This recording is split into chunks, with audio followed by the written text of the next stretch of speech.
Homecoming equals RK equals. Part 5 equals RK equals. Gramora's Tower, Nar Shaddaa. Sergeant Vance, along with almost half operatives still stationed on Nar Shaddaa, flew on a small convoy of vehicles appropriated by the Cult of the Screaming Blade members. 2 transport vans held most of his soldiers. They were escorted by 4 air cars loaded with what improvised explosives could be created on a short notice. Those were drone vehicles controlled by an operator in the back of a 5th that flew behind and above them. For the sergeant team, this was the most nerve-wracking part of the operation. There was no guarantee that they could receive the go signal from within the hut's audience chamber, and for obvious reasons no one tested it beforehand. That's why he had a timetable on when to initiate the diversionary attack. As a precaution, there were cultist observers watching the tower, and they were supposed to signal if they saw the guards going on alert. And even that could be a false positive. Without assets in place within the hut's organization, nor proper technical and intelligence support, they were flying blind and relying on sheer luck not to launch either too early or too late. Vance hated it. He hadn't been trained for this special operations shit. The same was true for his men, and they all knew it. The best they could do was pose as Republic soldiers who got discharged for being too unstable for the army or even outright deserters. The fact that almost everyone in hut space bought those excuses without second thoughts didn't endear them to the soldier. The sergeant attempted to push those dark thoughts aside only for his mind to go back to the reason why it wandered there. The waiting was getting to him and his soldiers. His eyes flickered to the upper left of his HUD, where the mission clock was steadily ticking towards the halfway point. "Do you think we'll get some time off when we get to Mandalore?" Ike, the youngest member of the unit, asked. "We might." Vance nodded. At least one way or another they would soon get off this forsaken rock. It would be great to no longer drown in huts and other assorted scum. He didn't want to think how their ultimate destination would likely be a war-torn ruin so unlike the stories they heard by their trainers while growing up. Vance looked over his soldiers to pull his mind of his own unease.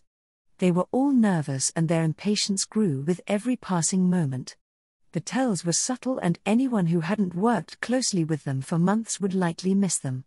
The way Ike held his head, how Zed methodically checked and rechecked his heavy repeating blaster, how Carl gripped his seat to keep his fingers from shaking as they did before every single mission.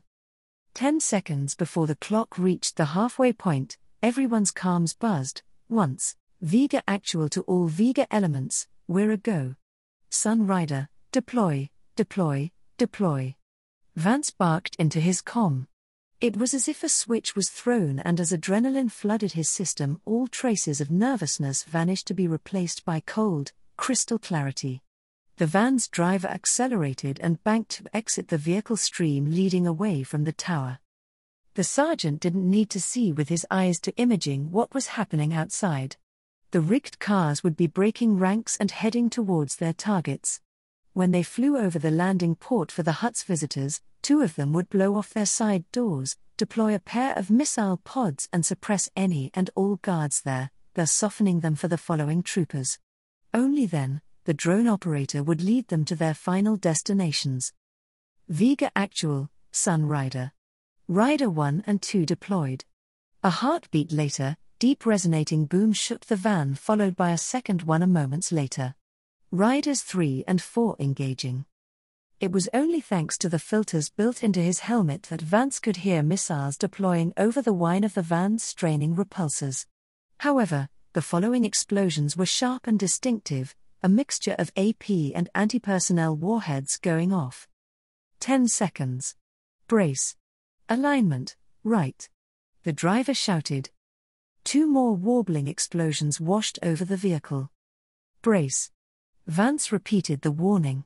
He used one hand to hold on the seat, while he hugged his blaster to his chest with the other.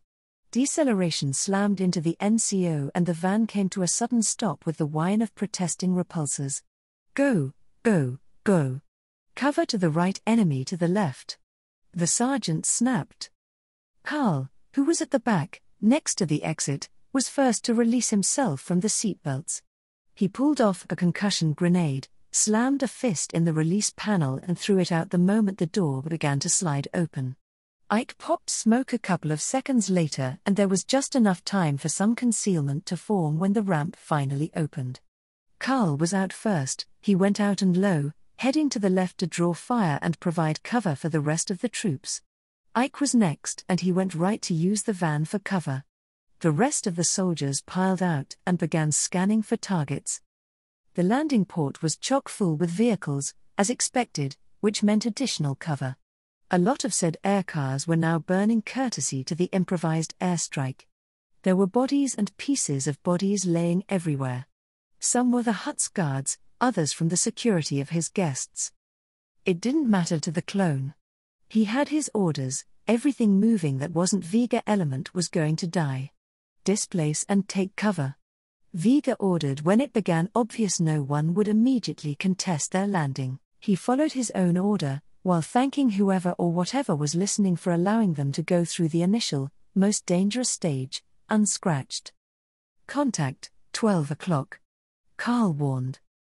The sergeant took cover after a sturdy, armored aircar. He could see a lot of figures approaching through the smoke. Light them up. RK equals. 4 massive explosions shook the building seconds after I got sealed in with Gamora. It was good to know that another part of the plan went off. Order your people to stand down. I ordered the slug. The massive bulk of the worm shook from the after effects of the explosions, with his thick layers of fat jiggling like a pile of jelly.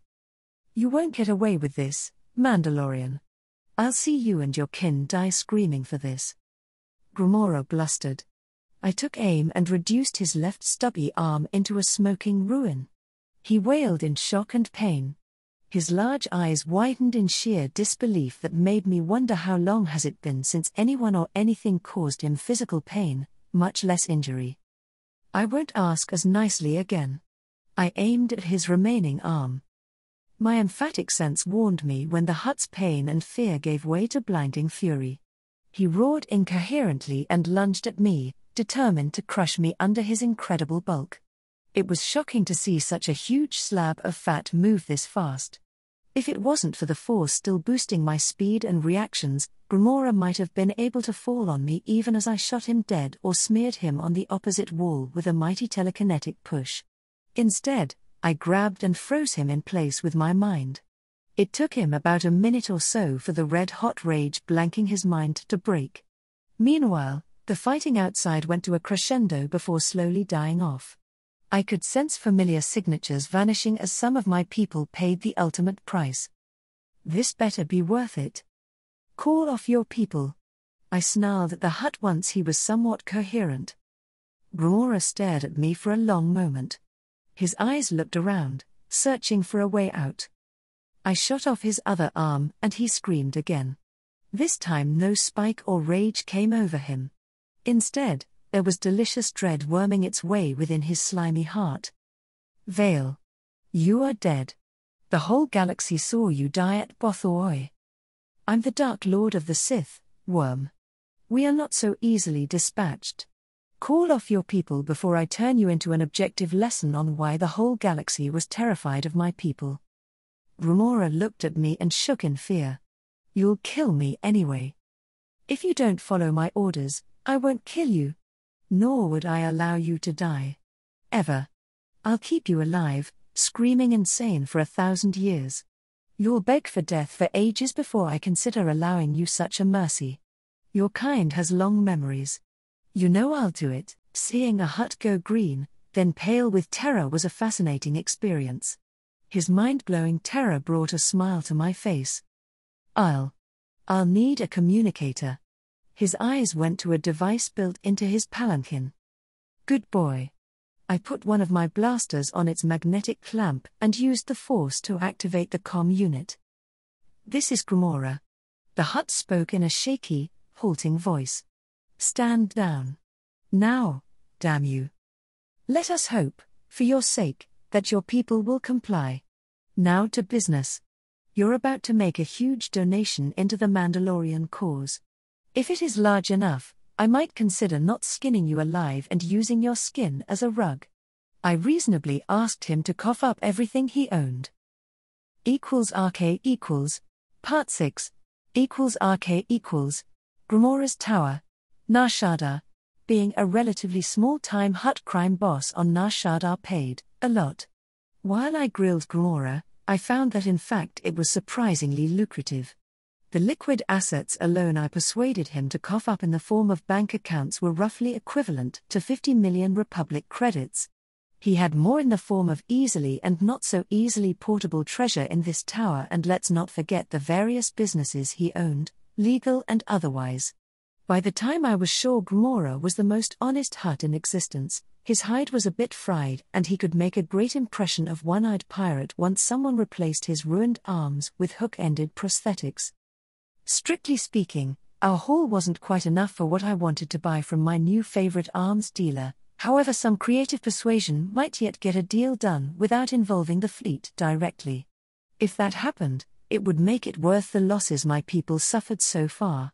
Half the soldiers who walked with me into the audience chamber were dead, with a third of the survivors wounded to some extent, 2 of whom critical.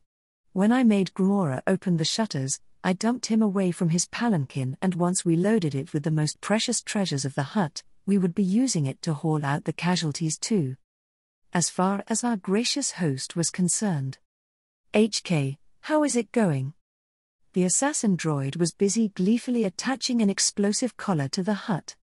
Almost done, Master. HK sounded terribly pleased with himself. If this large excuse for a meat bag even tries to slither in a way we don't like, boom. Sometimes, the droid loved his job too much. Splendid. Keep an eye on him. I looked Gramora in his one remaining eye. There will be no unpleasant surprises on the way to your treasure room or inside, right, my new friend? The Hutt shook in fear, then froze in terror when his explosive collar beeped in displeasure. No. Gramora moaned. No tricks. No surprises. Good slug. Keep it this way and you might even make it out of this without losing any more pieces.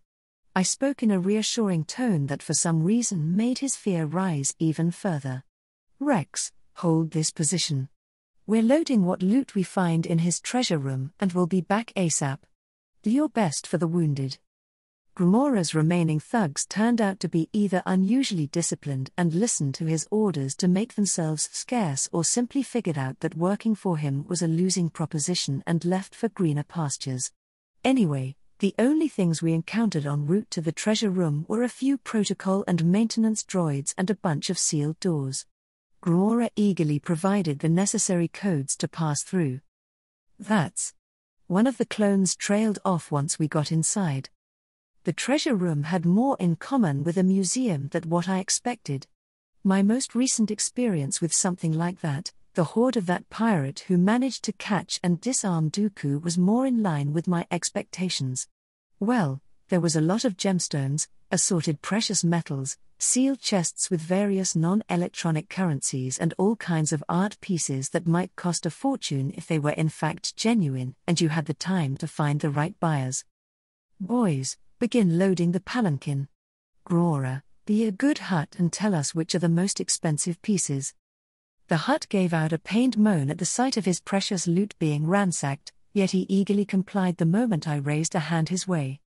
We spent almost an hour looting and making sure Gramora did in fact sign off all his accounts and businesses before heading for the landing platforms. We took 2 palanquins loaded to the brim with loot and wounded, with the Hutt slithering behind. HK walked behind him as a further incentive to keep him honest. I was expecting for the other shoe to drop once we were about to leave, either for Gramora's people to regain their nerve and attempt to liberate their master, perhaps one of his allies, or even enemies to make a play. Instead, we reached the platforms without accident. No one attacked while Vance reported about his part of the operation, including the 3 casualties, 2 of whom were fatal. My people loaded our vehicles and a few more or less intact ones we liberated from less deserving people, and there was still no complications rearing their ugly heads. It was decidedly odd and unnerving. Can I go now? Gramora pleaded.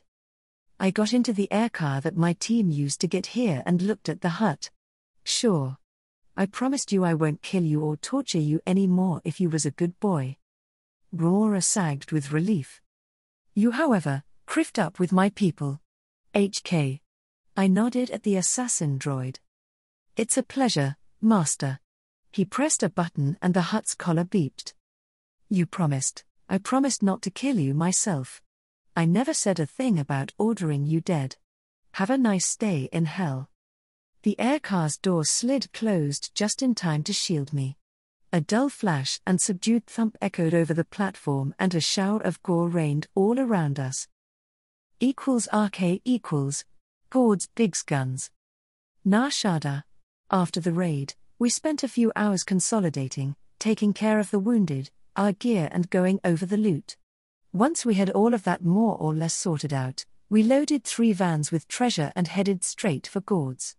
The fleet was on standby in case of trouble or to send crews and security for the ships if the deal went without a hitch. The Gamorrean arms dealer met us in one of his warehouses. This one was choke full with crates and shipping containers of all stripes. That was audacious, Mandalorian. It was you who went after Gromora, right? You put me in a difficult position. To my utter lack of surprise, this time around there were a lot of heavy armed guards crawling all over the place. I'm about to make it even worse. I removed my helmet and smiled to the arms dealer. You have a decision to make, Gord. You can have everything we took from Gromora. Over 50 million in assorted currencies that you can spend here, a lot of treasure you can either sell or gift to your associates, his various businesses. You can look up for a nice contract to outfit the Mandalorian Navy with all kinds of weaponry. Gord's eyes narrowed in recognition.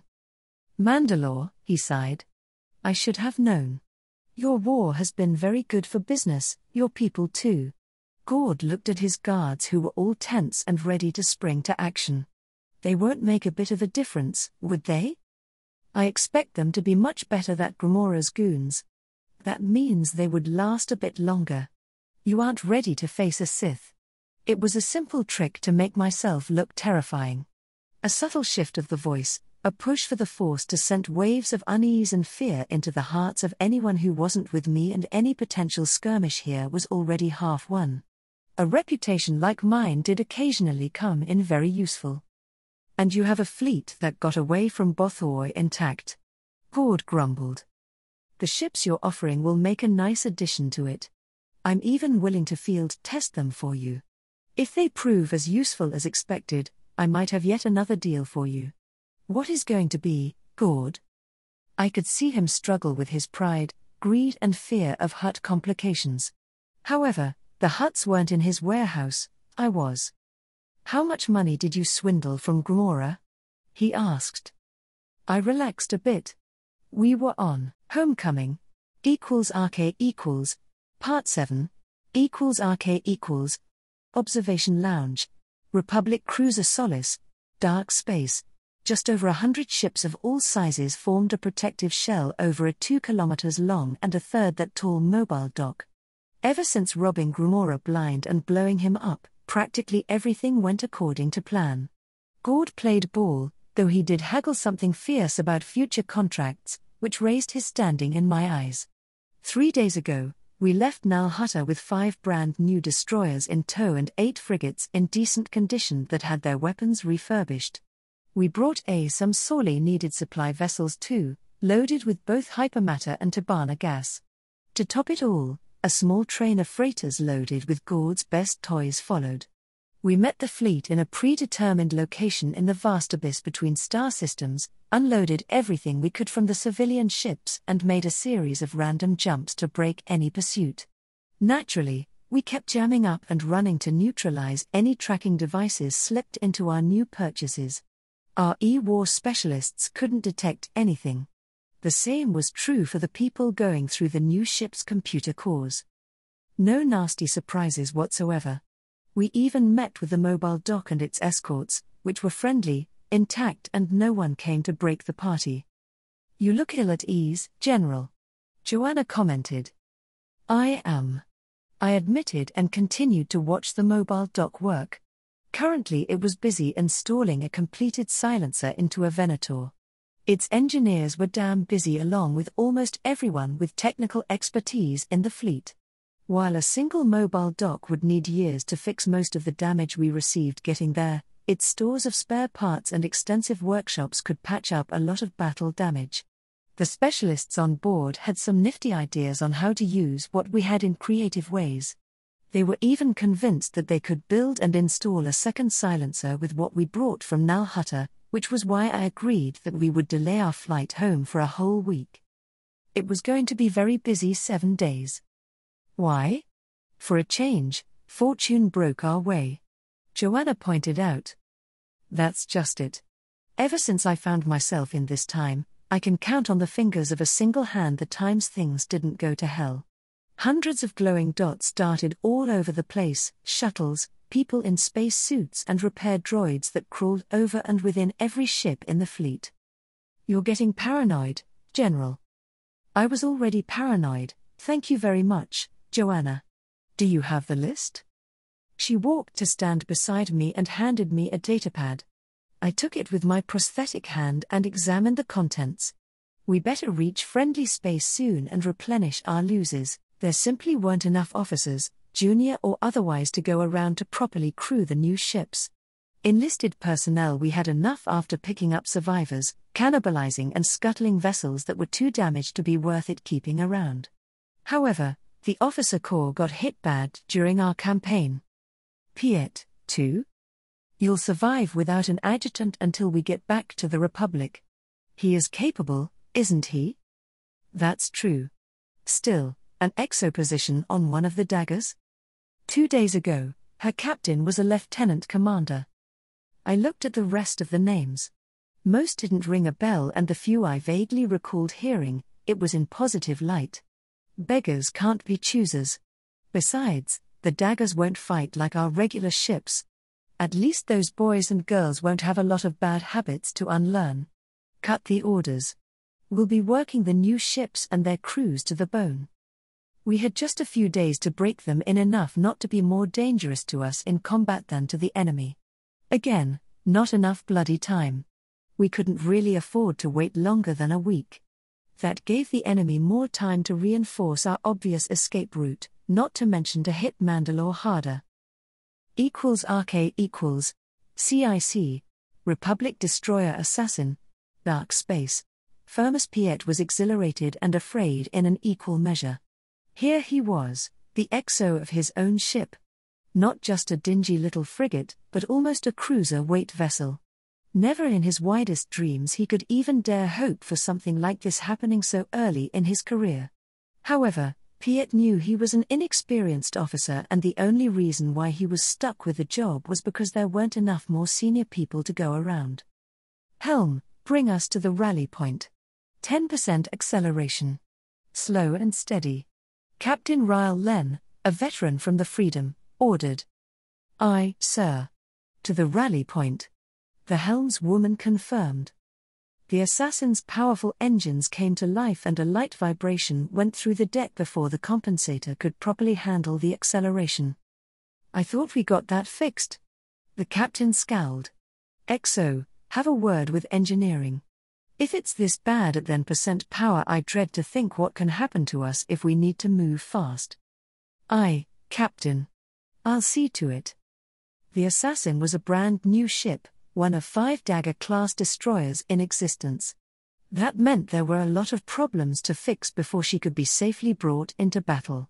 And Firmus was painfully aware that they didn't have time to do it properly. They spent the last 2.5 days familiarizing themselves with the ship's systems, while engineers from all over the fleet went over everything they could to check for nasty surprises and problems that needed fixing. Like that nasty criff up in the ship's inertial compensator, now it was time to bring the battle group and its escorts out for 3 days of maneuvers and some live-fire target practice at a nearby asteroid field. Then they would be tested in fire. RK equals 12 hours later, Piet collapsed into his bunk. The general worked mercilessly, up to the point of collapse, and when the first shift was done for, he continued with the second, the poor bastards. Firmus had no idea how, but the general managed to get them working up the basics of formation flying by the time the second shift took over. He had been in the Navy for long enough to know that it should have taken much longer for a ship's crew gathered from scratch to begin working together instead of getting into each other's way. It took significantly longer to make sure even a small battle group could properly coordinate, yet somehow they were doing it, if incredibly clumsily, at the end of the first day. At that rate, they might be somewhat ready by the end of the week, though Piet wasn't sure if anyone would be in any state to run a ship, much less fight it when that happened. He hadn't felt that tired and drained after multiple shifts under combat conditions, and this was just a bloody training. =RK=, Part 8, =RK=, Observation Lounge, Republic Cruiser Solace, Dark Space, 12 hours and 2 random hyperspace jumps before we headed home. We gathered the senior officers of the fleet for one last briefing and as an opportunity to mingle and soothe any misgivings they had. Most of the people in the lounge wore the same cocoa tones faces, with a sprinkle of Corellians promoted from the Freedom and here lost escorts. The smallest two groups were regular people who were in charge of their own ships since the start, the so far rarest officers in the GAR and the handful of captains we picked up at Eriadu and Naboo. Our auxiliaries from local navies suffered disproportionate casualties during the battles that brought us up to this point. Locally built cruisers were often smaller and less powerful than the mainstay Venottas. They were easier to cripple and consequently destroy. I used the Force to telekinetically brush Joanna's shoulder and get her attention. She was at one corner of the room chatting with her surviving officers. The Admiral looked up and met my eyes. I nodded at her and watched her make her excuses and head my way. Once she stood beside me, I amplified my voice through my power and used it to augment my charisma. Ladies and gentlemen, I feel compelled to thank you for your continued sacrifices against impossible odds. When lesser men and women would have faltered, when they would have lost their courage and broken, you pressed on. From Gerentham to Eriadu and Kuat, from Naboo to Sullust, you all went above and beyond the call of duty. The Separatists threw the worst they had at us, and yet, here we are. Now that I got their attention and could sense their approval and pride, I telekinetically activated a holo projector that displayed this section of the galaxy in high detail. We are just few steps from friendly space, resupply, reinforcements and some richly deserved R&R. For many of us, we are on the doorstep to home. Another mental command had 3-star systems light up in red. That was Joanna's signal. We all know what our next destination is. The enemy is aware of it as well. The holoimage zoomed in to show the Rondon system. Due to its strategic location as a crossroad between multiple hyperlanes and a gateway to Hutt space, Rondon is expected to be heavily defended, both by the Rondon Star Navy and a strong separatist fleet. Defenses that we must assume were further reinforced in anticipation of our arrival. It is unfortunate that our contacts at Nar Shaddaa were unable to find us a viable smuggler's route that would allow us to bypass that choke point.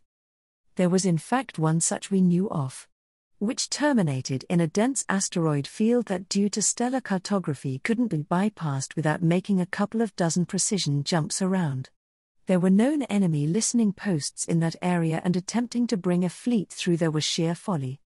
The General will attempt to divine if there is currently available hyper route that would allow us to bypass Rondon's defenses, however we have to plan for the worse. The fleet will move in 2 echelons. The first will contain the bulk of our firepower. We will engage and punch through the defenses, make them concentrate on us, and thus allow for the mobile dock and our supply vessels to slip through and make a second slower jump towards Kashyyyk. Once they are out of peril, we'll jump out too, using the full capabilities of our hyperdrives and secure a toehold in that system. Once there, we'll do the same and head for the next step of our way home. The holoimage zoomed out and now Lantilles blinked in red. The current situation at the sector capital is unknown.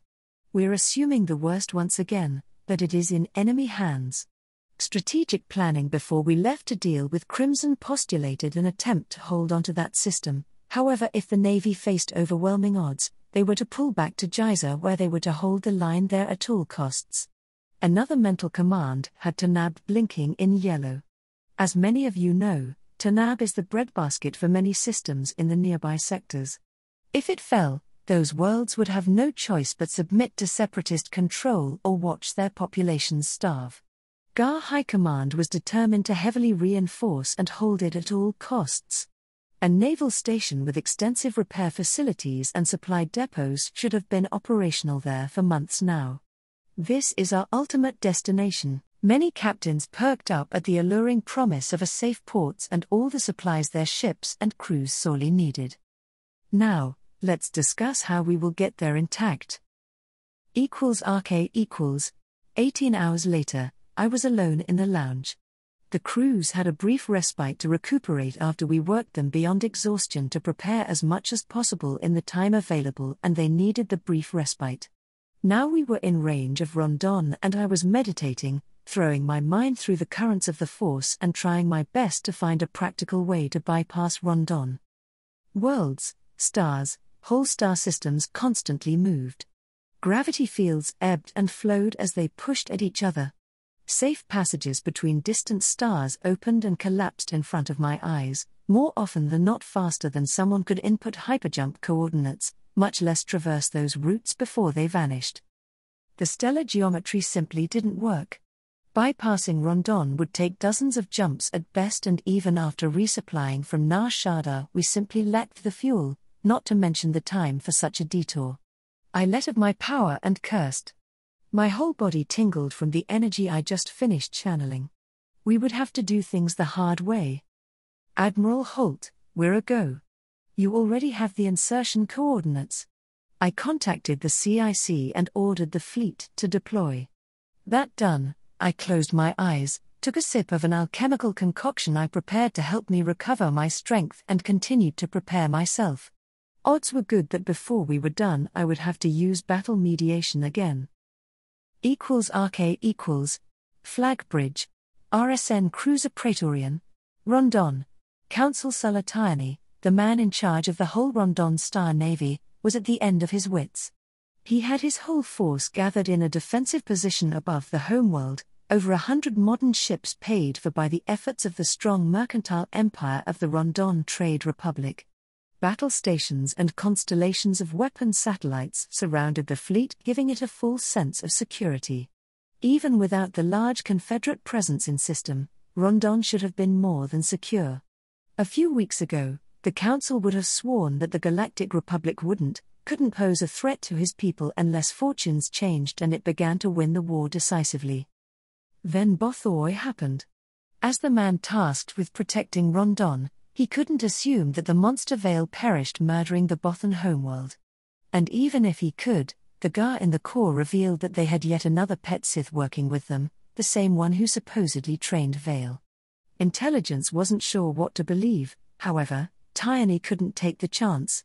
He had to assume that this Zash woman had the same ability to murder worlds, even if it might kill her. He said as much during a closed Senate session, and he didn't want to think about the fallout and political firestorm that his words ignited, though he couldn't escape it. The consequences were plain for everyone to see. There was a strain now between the RSN and their Confederate allies. The Cis Navy was eager to engage Veil's fleet when it attempted to break through Rondon to reach Republic space. The Senate and councils in charge of the Rondon military were not so eager. If Veil had somehow survived. In that case he had his orders, and one way or another there would be a hell to pay, even if he agreed with them. With every passing day, the tension among the INS rose as there was no trace of the expected enemy fleet. Until one day, rumors from Nar Shaddaa reached the ears of Randoni traders and intelligence agents alike. They spoke of a cult that apparently saw Veil as their prophet. That by itself was more amusing than anything else. By itself, even the proclamation of some cultists that their leader was finally back from the death, as promised thousands of years ago, was more amusing than anything. Who in their right mind would take fanatics at their word about something they believed in so strongly? Then the news of a Hutt crime boss being robbed and slaughtered by Mandalorians acting with military precisions came, followed by rumors that they used their ill-gotten gains to buy warships and a lot of assorted military hardware. That by itself wasn't too surprising. For months now, the Mandalorians were fit to be tied, acting more boldly and recklessly than usual. Again, not unexpected. Their homeworld was under siege, and in their shoes, Tyone would be doing everything in his power to liberate Rondon. No, it was the rumor that it was Mandalore himself who led that band of Mandalorians that had everyone in the RSN on edge. It's been over a week since intelligence, both Republic and CIS-sourced, confirmed that major combatants were bought by the Mandalorians and they vanished in the ether.